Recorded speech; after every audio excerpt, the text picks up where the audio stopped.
All right, check the mic after dark. It's Monday Night Football doubleheader, instant reaction. We've got the Tennessee Titans with their first win over the Miami Dolphins, and we just saw the Detroit Lions move to 3-1 with their win over the Seahawks. It was 31-12 Titans, and then what was the final here? 42-29. Got a little interesting toward the end there with the Lions and the Seahawks.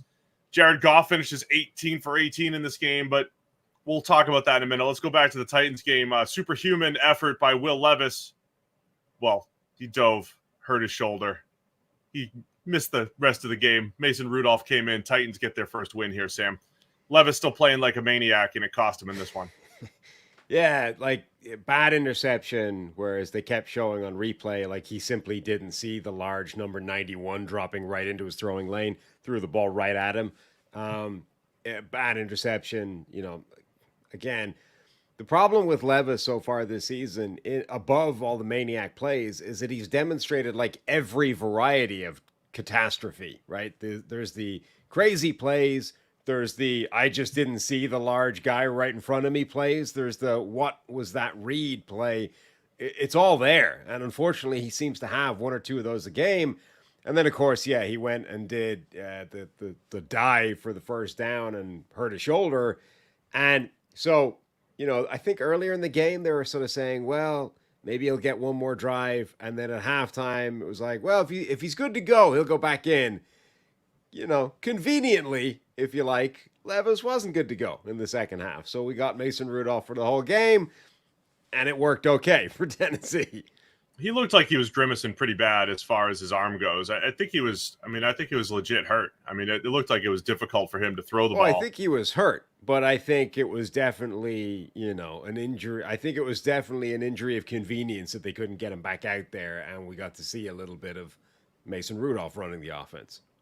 Sounded like an incredible offensive performance by Tennessee, putting up 31 points. That wasn't exactly how it went, but it was two rough offenses. Tennessee did create a couple big plays. Tony Pollard with a long run, and they did some nice stuff offensively with Mason Rudolph, doing what he could, much like what you did with the Steelers. But it was the Dolphins' offense couldn't get anything going, couldn't do anything on the ground, couldn't do anything through the air. Tyler Huntley had been with the team about a week, and it kind of looked like it. So tough performance for Miami here.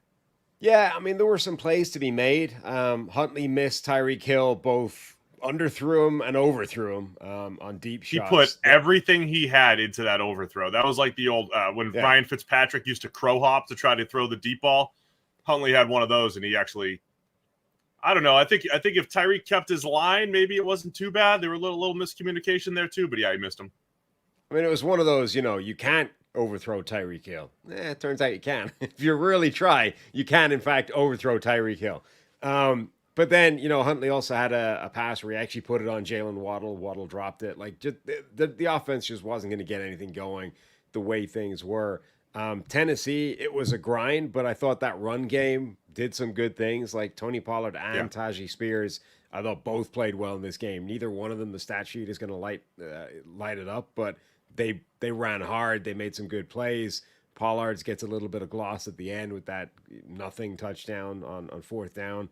But yeah, this was a game where you see again, Miami needs Tua. Like, it's the reality of it. They don't have a quarterback that can make this thing work outside of Tua.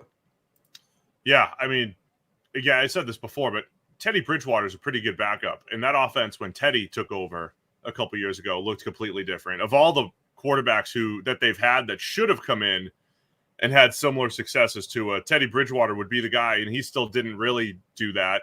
Skylar Thompson hasn't done it. I don't know. In my head, I kind of expected more from Tyler Huntley just because we've seen him put together some pretty good games in difficult situations. Former Pro Bowl quarterback, of course, but obviously not being there for a while made it difficult. Titans' run defense was fantastic. It looked like you've got the big dudes up front for T'Vondre Sweat for Tennessee. It's like, oh, let's run wide on those guys. Sweat's running up and down the line of scrimmage, making plays. That was actually fun to watch. That was kind of the Tennessee team that I expected to see after their week 1 game against Chicago, their ability to play tough up front. So even against the depleted Miami team, still somewhat impressive for Tennessee, and they needed the win to move to 1-3 here. Yeah, and I think because it worked, because they got something out of it, it's a very real threat to Levis's starting position now.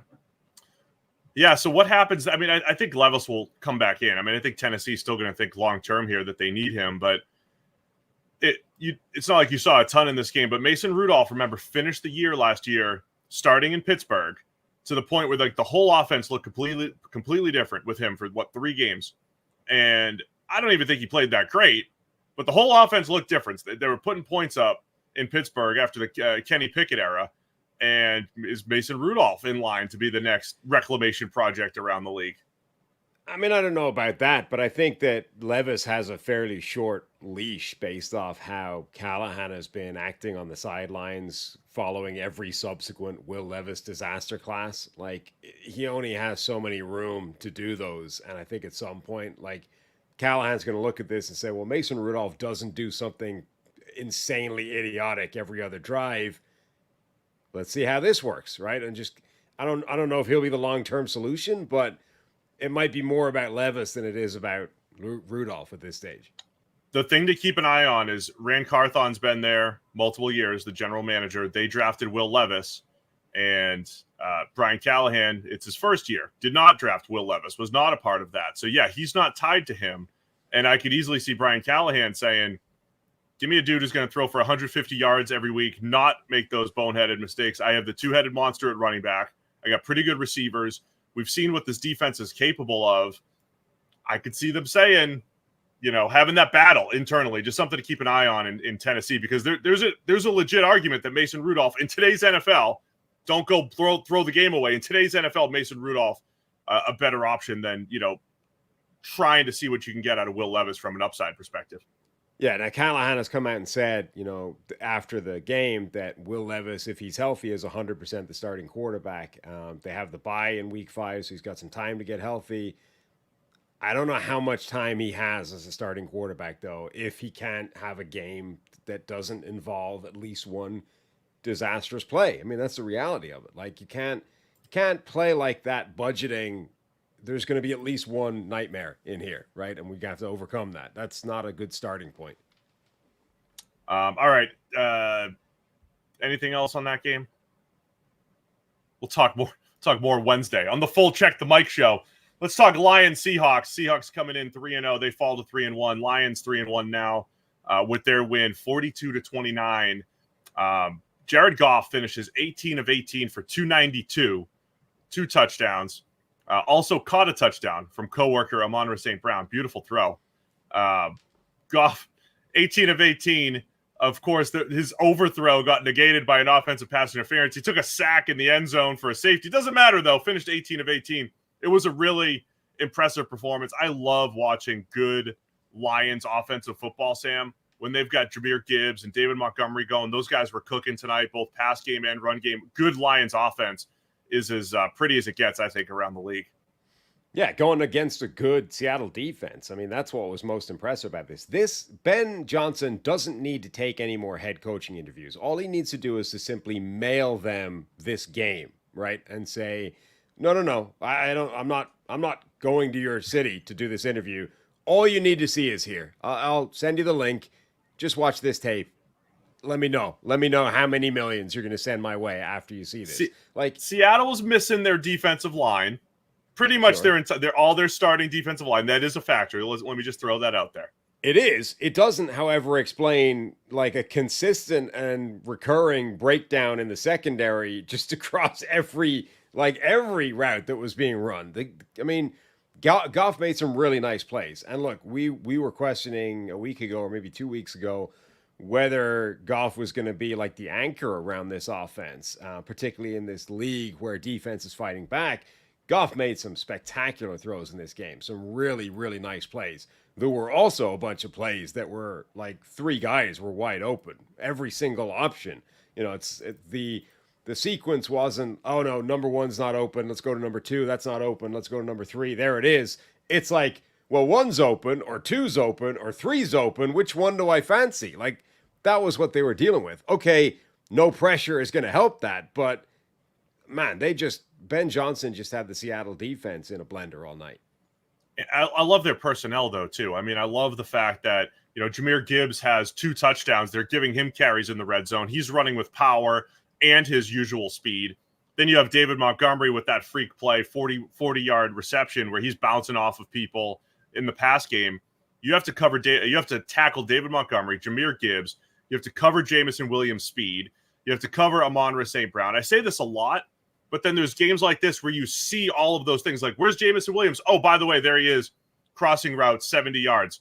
So you just have so many weapons and different styled weapons with this offense. I go back to, as long as Jared Goff isn't turning the ball over. Yeah. Of course, he was extremely efficient tonight, not missing any passes except the negated one. But yeah, that's the Lions offense at their best. And it did start with the run game, right? They were running the ball really effectively early on, moving people off the ball on the line of scrimmage.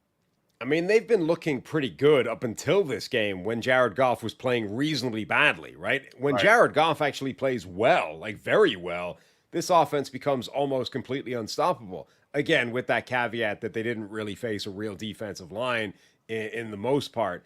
But that was a phenomenal job by this offense. And I can't believe you didn't mention that they also added, as John Hendricks said, Tim Patrick, your favorite wide receiver. They got Tim Patrick. How did the league, right? We said, how did the league let the Chiefs get Xavier Worthy? How did they let that happen? How did the league let the Lions get Tim Patrick? 6'5". He doesn't move. Maybe he doesn't move the way he did before. He showed a little burst, though. A little burst. How 29-yarder. Showed a little burst today. So you had Tim Patrick to the mix here. Lions offense, man, they're really fun to watch. Them and the Seahawks, though, just had some shootouts in the Goff-Geno era over the last couple of years.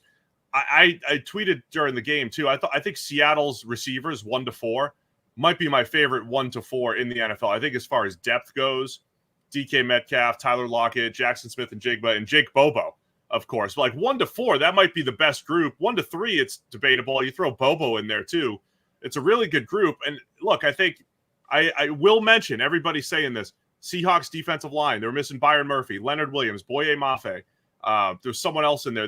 They're missing a lot of key players. That's a big factor. But I do believe this offense has the ability to compete, win shootouts if they need to, and then a healthy defense can play certainly much better than they did tonight. Yeah, I mean, it was reasonably close at the end. The scoreline, I think, flatters Detroit a touch.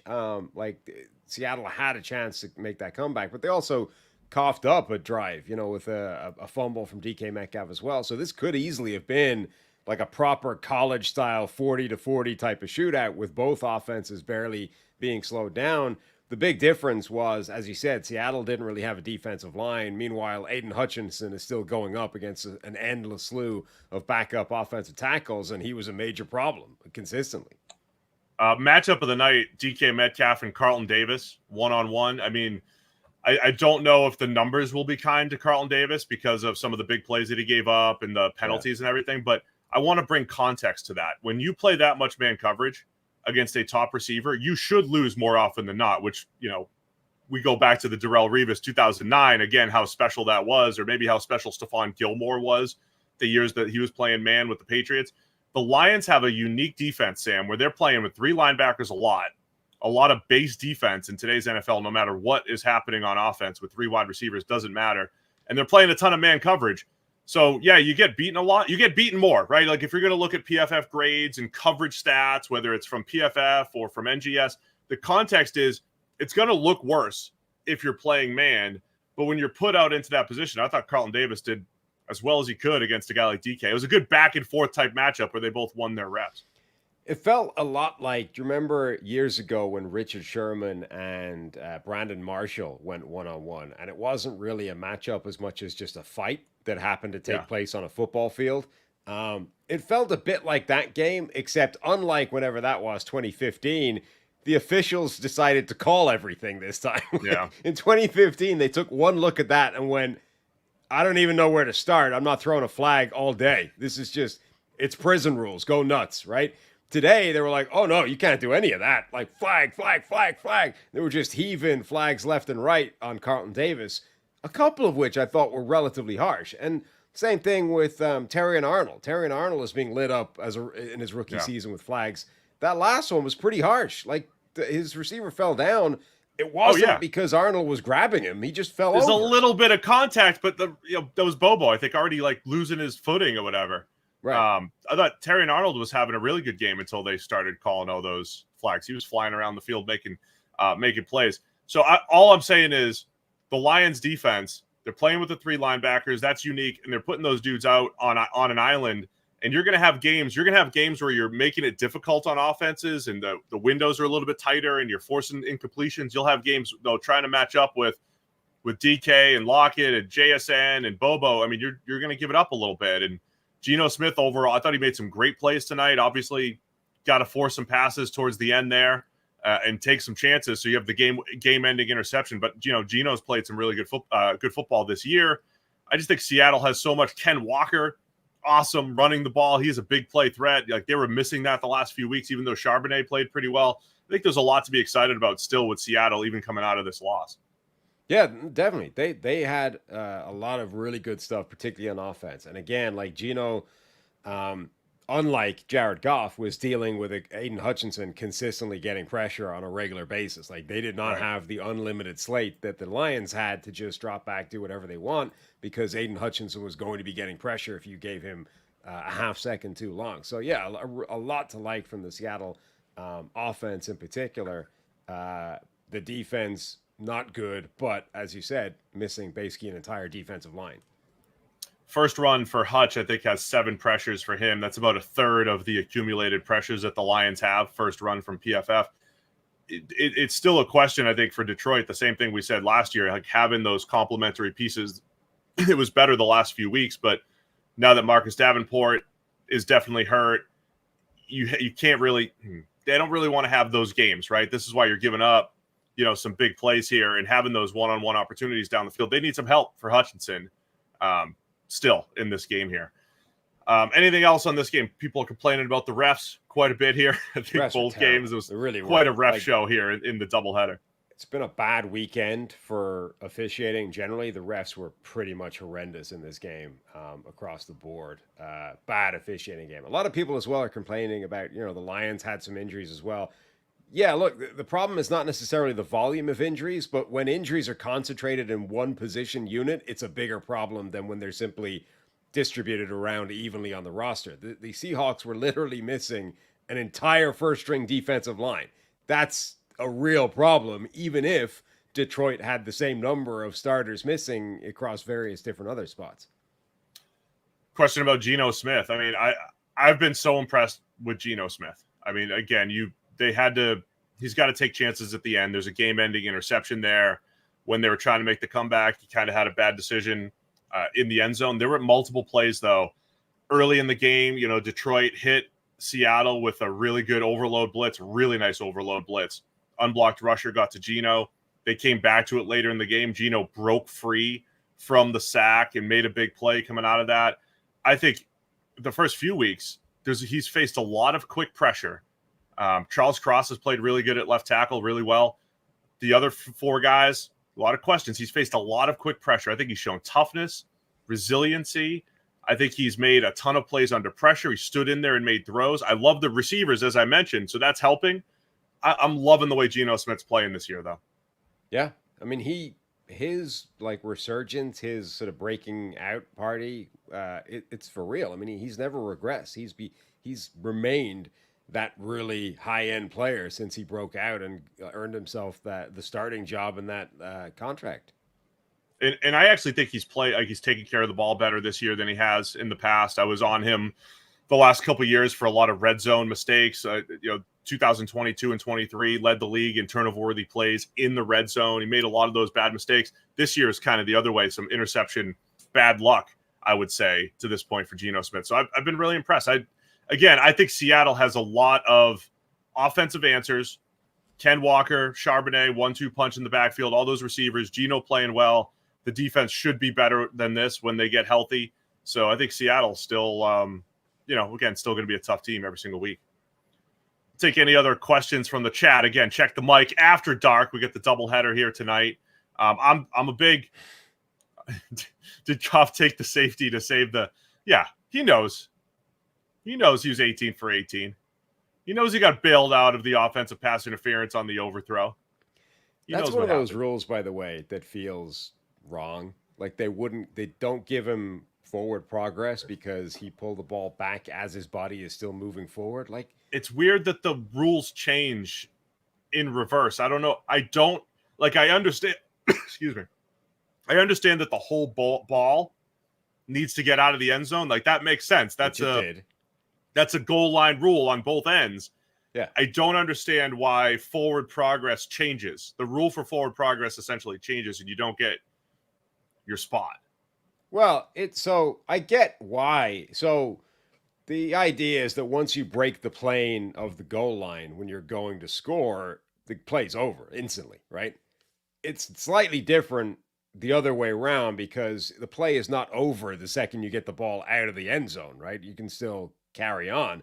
I do, however, think that forward progress should simply be the furthest point the ball reached while it was in your possession, right? The fact that you're still going forward and then the ball moves back closer to your body should not like lose you a foot's worth of forward progress. That just seems like a stupid aspect of the rule to me. Yeah, I mean that is how they do it elsewhere on the field, right? Like if you reach the ball out and then tuck it back in, you're going to get it to the tuck spot, like when you actually get down. So it's interesting because it's not like catching a pass beyond the sticks and you're not making another football move to try to do anything else. Anyway, it made it a little bit more interesting for us down the stretch with the safety. Got to see a little bit more football. But yeah, thought that was an entertaining game after the not so good. More questions. We spent. What other questions we have here? What else? Whinging about the forward progress. That was a whole 3 minutes. I mean, whatever it was. Lions Vikings is going to be great, man. Yeah, it's going to be such a good matchup. That's also going to be the first real offensive tackle that Aiden Hutchinson faces this season. So it's week 7, I think. Or, 2 more games. So whenever that is, 5 or 6. 6 or 7. They face Dallas next, Detroit. And, okay, they've got Terrence Steele doesn't count? Not the way he is anymore since injury. I mean, he's still a well-paid starter, man. He's a well-paid starter, but he's a guy who will get his ass kicked by Aiden Hutchinson, right? My point is, the first real test that Aiden Hutchinson has is when they face the Vikings. Then he gets Nicholas Petit-Frere in Tennessee right after that, the next week. It doesn't matter. Hutch has taken advantage of all those. He was leading the league in pressures coming into this game, and he's probably added 5 to 7 more. We'll see what happens at the end here. But, yeah, that should be an awesome game.